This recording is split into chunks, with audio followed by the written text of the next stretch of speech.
नमः शिवाय मंत्र है, ओम बहुत बाद में सम्मान के लिए लगा हुआ है। वैसे जपने के लिए आप स्वतंत्र हैं, जो जपिए, बिना गुरु से जुड़े मंत्रों का बहुत प्रभाव नहीं होता। एक भाई की जिज्ञासा है कि शिव शरीर में नहीं है तो ज्ञान कैसे मिलेगा? एक भाई ने पूछा है कि शिव शरीर में नहीं है तो ज्ञान कैसे मिलेगा। जब हम महादेव को 74 में गुरु माना था ना, आरा के गांधी, आरा एक जगह है बिहार में, वहां एक श्मशान है शहर के बगल में काम की। मैं 74 में वहां साधना किया करता था, वहीं मैंने शिव को गुरु माना था। तो मेरे मन में भी ये सवाल था कि शरीर में नहीं हमको बताएंगे कैसे भाई। लेकिन हमारे साथ तो लाचारी थी, 14 साल मसान में रह गए थे, पढ़ाई लिखाई सब गड़बड़ा गई थी मेरी। लाचारी में मैंने शिव को गुरु मान लिया कि अब कितना बहु आएंगे, छोड़ो अब गुरु भगवान होता है तो भगवान को ही गुरु मान लेते हैं। शिव को मैंने भगवान समझ के गुरु मान लिया। लेकिन मेरे दिमाग में भी ये बात थी कि शरीर में नहीं है तो बोलेंगे कैसे, समझाएंगे कैसे। ये बाद में समझ में आई बात कि समझाने के लिए बोलने की कोई जरूरत नहीं है। हम लोग इतने सियाने हो गए हैं, बच्चे थे ना, कोई तो हम लोगों का सामने नहीं रहा जो हाथ पांव बढ़ा करके खींच के बड़ा करे, स्वतः बड़े हो गए। हम लोग एक सप्ताह में नाखून काटते हैं, नाखून बढ़ाता कौन है, कोई घिसता होता है इसको कहा जो बढ़ जाता है। बाल बनवाते हैं, ये बाल सारा बढ़ कैसे जाता है जो आप बनवाते हैं। अदृश्य चीजें आप पर प्रभाव डाल रही हैं। कहाँ से आए हैं आप, कहाँ को जाएंगे आप, किसी कोई प्रत्यक्ष माध्यम आपको नहीं दिखता है। हम लोग कैसे आ गए, कहाँ से आ गए, किस लिए आ गए, कब तक रहेंगे, कोई यहाँ पर फिजिकल बॉडी नहीं है जो इस काम को दिखता हो करता हुआ। सब कुछ अदृश्य माध्यमों से चल रहा है, सब कुछ अनसीन है, अनजाना है। गुरु इसकी समझ देते हैं, शरीर का कोई अर्थ नहीं होता है। शंकराचार्य एक जगह लिख रहे हैं, आदि शंकराचार्य जो सबसे पहले शंकराचार्य हैं, शिव गुरु की स्तुति लिख रहे हैं। लास्ट में उनकी संस्कृत में जो लिखा है श्लोक, उसमें उन्होंने लिखा है इस बात को कि वट तरु मूले, एक वट का वृक्ष है बहुत बड़ा, उसके जड़ के नीचे वट तरु मूले, वट वृक्ष के जड़ के पास एक युवा साधु बैठा हुआ है, युवा गुरु बैठा हुआ, एक नौजवान गुरु बैठा हुआ है एक वट वृक्ष के नीचे। और उसके जितने शिष्य हैं सभी वृद्ध हैं, सभी बूढ़े हैं, वो गुरु नौजवान है। शंकराचार्य लिख रहे हैं, शिव गुरु के बारे में स्तुति कर रहे हैं, तो नाम नहीं ले रहे हैं शिव गुरु का। पहले कह रहे हैं कि एक वट का पेड़ है, वट वृक्ष है, वट का पेड़ है, उसके जड़ के पास एक युवा नौजवान गुरु बैठा हुआ, उसके चारों ओर जो शिष्य बैठे हुए हैं सभी बूढ़े हैं, वृद्ध हैं। सबसे आश्चर्य की बात शंकराचार्य लिख रहे हैं, सबसे आश्चर्य की बात है कि ये गुरु कुछ बोल ही नहीं रहा। शंकराचार्य लिख रहे हैं कि वट वृक्ष के नीचे ये जो युवा पुरुष है गुरु बैठा हुआ है, उसके जितने शिष्य हैं सभी वृद्ध हैं, और सबसे आश्चर्य की बात है कि ये गुरु कुछ बोल ही नहीं रहा। तब भी क्या हो रहा है, शिष्यों के संशय, शिष्यों का जो शंकाएं हैं, संशय है, वो मिट रही हैं, खत्म हो रही हैं। और उन्हीं की इस लाइन को भारतवर्ष ने पकड़ लिया। लिखा शंकराचार्य ने, गुरुस्तु मौनम व्याख्यानम छिन्नते शिष्य संशया।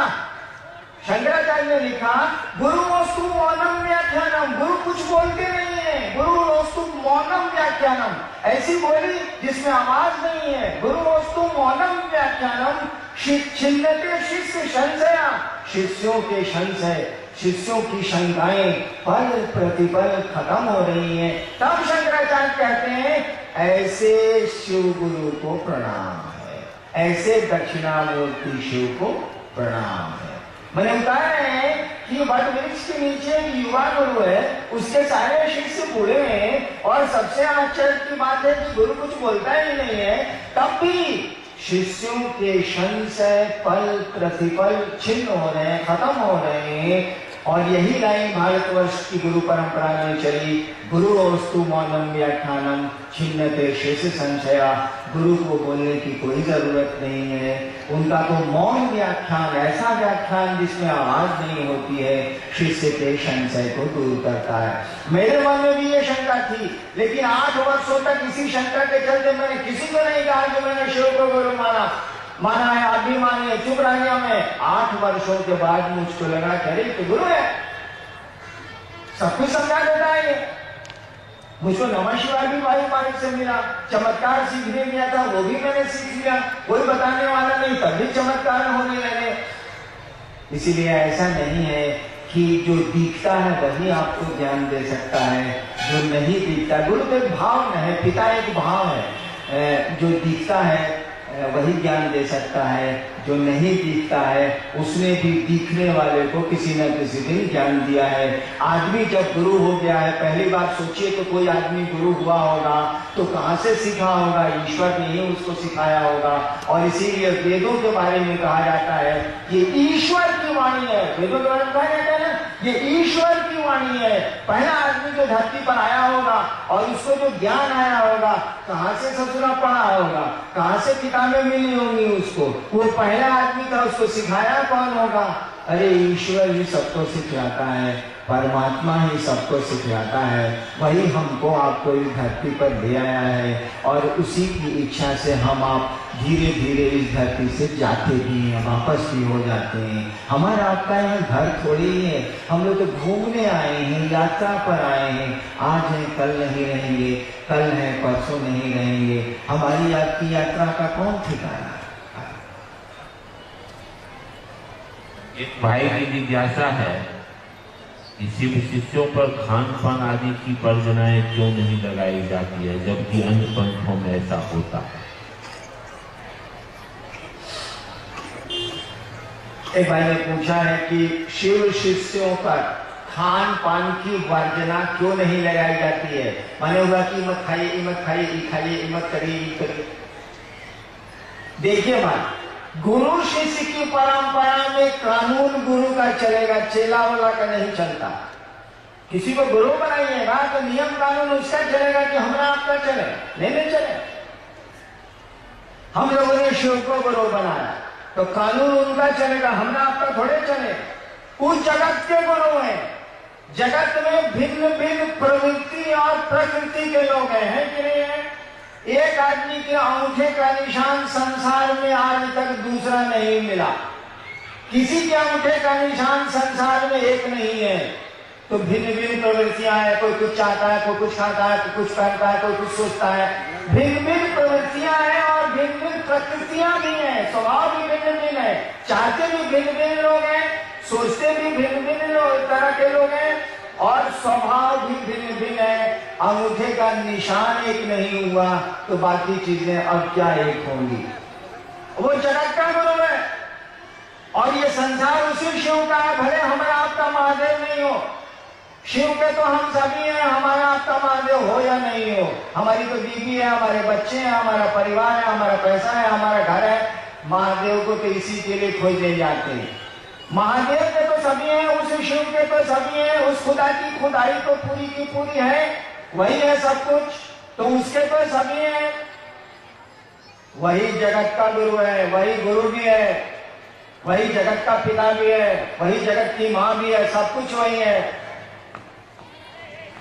तो जब वो जगत का गुरु है तो कैसे आप नियम बनाएंगे कि ये नहीं करो, इस काम को करो? आप तो बना नहीं सकते हैं, बनाएगा तो वो है असमुद्र। और मैं आपको बताता हूं, सहरसा में एक बार बाढ़ आई, बिहार का एक जिला है सहरसा, बाढ़ आ गई। मैं उस समय मधेपुरा में मजिस्ट्रेट था। तो सरकार की सामग्री और सरकार की राहत पहुंचने में थोड़ा वक्त तो लगता ही है, इंतजाम करना पड़ेगा तब जाके होता है। इस बीच में लोग क्या करते हैं आपको पता है? रेलवे लाइन पर लोग चले जाते हैं परिवार को लेके, ऊंची जगहों पे चले जाते हैं परिवार को लेके, चारों ओर पानी है और कुछ नहीं है। वहीं की मछलियों को वो तलते हैं, अपने बच्चों को पालते हैं, अपने को जिंदा रखते हैं। क्या करेंगे, खाएंगे क्या? वो वहां तो केवल पानी ही पानी है। क्या उन मछलियों को जो बाढ़ में डूबे हुए लोग हैं ऊंचाइयों पर, उन मछलियों को खाने के चलते उनका शिव गुरु नहीं होगा भाई? काहे? महादेव उनका नहीं है, वो तो सबका है ना, सभी उसके हैं ना। तो मछली खाने से महादेव उनका गुरु नहीं होगा। ठीक है, आप खाएं या नहीं खाएं आप जाने, आप उसको महादेव से कुछ लेना देना नहीं है। लेकिन बताए, मेरी बेटी है सिंगापुर में, मेरे दाम एक ही बेटी है, यह हिंदुस्तान अखबार में थी बिहार में, अभी सिंगापुर में है वो, और उसके हस्बैंड भी डॉक्टर हैं वहीं सिंगापुर में। एक बार मेरे दामाद ने फोन किया मैं मुझको डेरे पर पटना में, उस समय मैं वहां ज्वाइंट सेक्रेटरी था गवर्नमेंट में, सरकार में, कि यहाँ तो खाने के लिए कुछ मिलता ही नहीं है। हमने कहा कि सिंगापुर में खाने के लिए आपको कुछ नहीं मिलता है, खाली मांस मछली मिलता है, समुद्र का जानवर है, यूं है वो है। तो यहाँ तो हम बंद खाते, पाव रोटी खाते रह रहे हैं। वो है शाकाहारी, मेरे दामाद पूरी तरह है शाकाहारी। समस्याओं में उनके भोजन की, तब हमने बेटी को हिंदुस्तान अखबार से रिजाइन कराया और तब उसको सिंगापुर भेजा कि जाओ कुछ बनाओ ना, तो डॉक्टरवा को खिलाओगी ना। वो तो कहता है कि यहाँ कुछ सब्जी तब्जी कुछ मिलते नहीं करती है, बड़ी महंगी। यहाँ एक दो दुकानें हैं पूरे सिंगापुर में जहाँ सब्जियां मिलती हैं, भारी मुश्किल है। कहा सिंगापुर के लोगों को शिव को गुरु मानने का अधिकार नहीं है क्या? क्या समुद्र के किनारे रहने वाले मछुआरों को शिव को गुरु मानने का अधिकार नहीं है क्या? अरे बाघ भी उसी का है, गाय भी उसी की है, बैल भी उसी का है, बकरी भी उसी की है। तो जब शिव को गुरु बनाएंगे आप, तो इन नियमों को तो लागू कर ही नहीं सकते आप। और इसीलिए हम लोग कुछ नहीं बोलते हैं। हम लोग नहीं बोलते हैं कि मांस मछली खाएं आप, हम लोग नहीं बोलते हैं कि मांस मछली छोड़ें आप, हम लोग कुछ बोलते नहीं, कहते हैं कि जो मेडिकल साइंस कहता है सो करिए, आपको जो ठीक लगता है आपके शरीर के लिए जो ठीक है सो करिए, लेकिन 3 काम जरूर करिए। शिव को गुरु बनाइए और गुरु बना के उनको रखिए अपना गुरु, उनको प्रणाम करना सीखिए, उनसे दया मांगने की कोशिश करिए और शिव गुरु हैं इसकी चर्चा करिए। ये 3 काम करिए, बाकी आप बुझिए कि साग खाते हैं कि क्या करते हैं वो आप कहें। एक बहन की जिज्ञासा साहब से, बहन संध्या रानी तन की। सब लोग बोलते हैं कि आप 8 साल से 14 साल तक तपस्या किए, तो आप तब पढ़े और कलेक्टर के पद पर आए, कृपा करके। ये कौन सवाल भाई लोग? एक गुरु बहन ने पूछा है कि सुनते हैं कि आप 14 साल तक तपस्या किए। तपस्या नहीं किया, हम छिछियाए। छिछियाना पूछते हैं ना, छुछुंदर छिछियाता है। हम तपस्या नहीं किए, दिन भर जो वो का साधना मिलता था हमको गुरु लोगों से, चाहे जो भी लोगों से वो करते थे। रात भर मसान में जाकर के अंत संत करते थे। होता क्या है ना कि जैसे हम अभी राजरामपुर में कुछ दिन रह जाए तो लोगों से दोस्ती हो जाए, नहीं हो जाए? कुछ दिन हम रह जाएंगे तो लोगों से दोस्ती हो जाए, पहचान हो जाएगी, आना जाना शुरू हो जाए। तो 14 साल तो रात में मसान जाते तो वहां के लोगों से दोस्ती हो जाए। वहां जो लोग रहता है वहां से दिखता नहीं है जल्दी।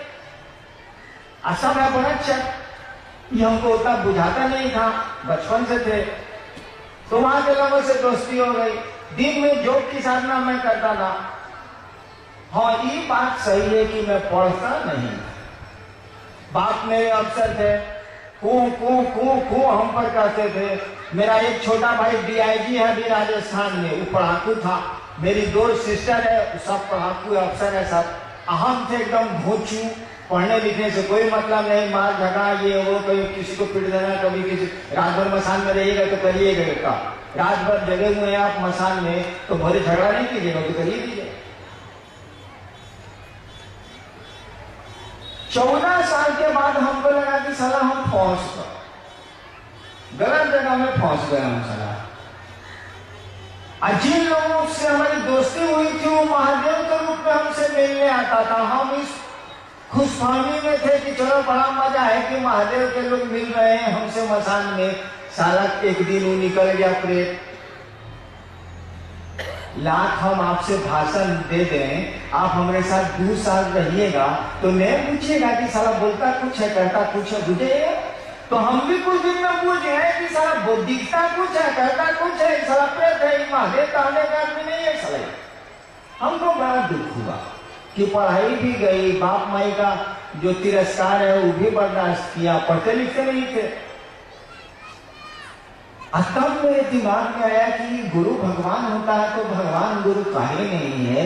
अब भगवान हमने सुना था महादेव के बारे में, आज से समझा दूंगा मैं, उस दिन मैं समझा नहीं सकता था, हमने सुना था, हमने शिव को गुरु मान लिया। और आपको बताऊं मैं, शिव को गुरु मानने के बाद में अकेले कमरे में रहता था, मेरे बाप बड़े अफसर थे, उनके घर में नहीं आता था, केवल खाना खाने जाता था और बैठ के मैं रोता था। मैं रोया करता था कि साला कहां फंस गए हम, कौन फेरा में पड़ गए हम। सारा बाप माई वैसे था, आज तक हमारा संबंध ठीक नहीं हुआ, मेरे पिता से चले भी गए दुनिया से, वो मां भी चली गई, बाप माई से वैसे है, सगे संबंधी से। अभी मेरा संबंधी सब हमको पूछता है कि सारा ये अब कहाँ बोलेगा, इतना करोड़ आदमी मेरे साथ है, बोलता तो कुछ नहीं है, लेकिन मने मन पूछता है कि टोटल सारा फकाइत है हरिंद्रानंद, जितना मेरा संबंधी है सब। कहीं बचपन में देखा है, किसी को कर दिया, किसी को कुछ कर दिया, किसी को कुछ कर दिया, रात भर मसान में बैठूंगा। मैं रोता था बैठ के शिव को गुरु मानने के बाद कि कहां मैं फंस गया, और इसीलिए किसी से नहीं बोलता था मैं कि मैंने शिव को गुरु माना, मैं चुप रहता था। लेकिन क्या कहिएगा, आपको विश्वास हो या नहीं हो, वो तो गुरु है। और मेरा रोना काकर हो गया उस शिव को गुरु मान के, नमः शिवाय मंत्र मिला। और उसी साल बिहार कमीशन में बैठा, उसके पहले मैं आईपीएस में आया। तो मैं अभी तो थोड़ा है तो मेरा ठीक है, पहले लोग कहता रहता है कि तेज हवा चलेगी ना तो हरिंदर जी को पकड़ो उधिया आ जाएंगे, वही दुबले पकड़े थे। आईपीएस में मैं आया तो हेल्थ ग्राउंड पर मुझको मेडिकल से रिजेक्ट किया गया, दूसरे साल में डिप्टी कलेक्टर हो गया। अब कैसे हो गया ये भैया, कोई बहुत खूबसूरत है, उसमें उसका काम मेरी कैसे बता दीजिए। कोई बहुत देखने में अच्छा नहीं है, उसमें उसका क्या दोष है बता दीजिए। कोई ठिंगना है, उसमें उसका क्या कसूर है बता दीजिए। कोई बहुत लंबा चौड़ा खूब हेल्दी हो गया है, उसमें उसका क्या मेरिट है सो बता दीजिए। अरे देने वाले ने दिया है, जो दिया सो ठीक है, जो मिल गया उसी को मुकद्दर समझ लिया। तो पढ़ने लिखने में तो मैं भोचू था, लेकिन अब क्या करिएगा, उस जमाने में तो चोरी भी नहीं होती थी। आईपीएस में आया, दूसरे साल डिप्टी कलेक्टर हो गया, पूरी नौकरी प्रशासन में रहा मैं। लेकिन इससे होता जाता क्या है, अगर शिव हमारे आपके गुरु नहीं हुए, जिंदगी के कुछ वक्त हम लोगों ने शिव को नहीं दिए, तो फिर इस जीने का क्या अर्थ है। आए हैं दुनिया में, जाएंगे यहाँ से, यहाँ हमारा आपका कुछ थोड़ी ही है, रहेगा नहीं। खाली हाथ पैदा हुए थे ना, याद रखिएगा, हमको आपको खाली हाथ ही जाना है, कुछ नहीं जाएगा यहाँ से।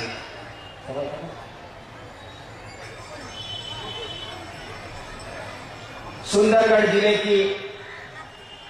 के इस राज रामपुर, बड़ा मेहनत से बोले तो पड़े, राज रामपुर के इस फुटबॉल मैदान में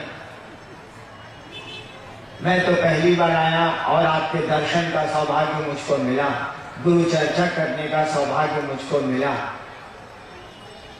फिर कभी आप बुलाएंगे तो मैं चेष्टा करूंगा कि जरूर आऊं।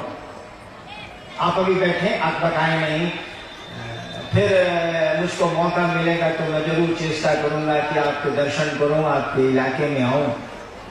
मैं महादेव का चेला हूँ, महादेव मेरे गुरु हैं, मैं शिव का शिष्य हूँ। फक्कड़ का चेला फक्कड़ होता है, महादेव को तो ऐसे भी लोग फक्कड़ कहते हैं।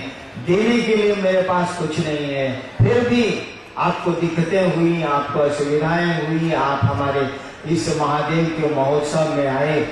मैं अपने महादेव से ये प्रार्थना करता हूँ कि आपका जीवन सुखमय हो, शिवमय हो, आपके जो दुख हैं थोड़े कम हो जाएं, और शिव के शिष्य के रूप में मैं आपको बिना अधिकार ये आशीर्वाद भी देता हूँ कि आपका जीवन सुखमय हो, शिवमय हो, आप शिव के सचमुच में शिष्य बने और आप सबों के चरणों में, जितने जहां तक मेरी आवाज जा रही है, आपके सबों के चरणों में मेरा प्रणाम है। आप मेरा प्रणाम स्वीकार करिए।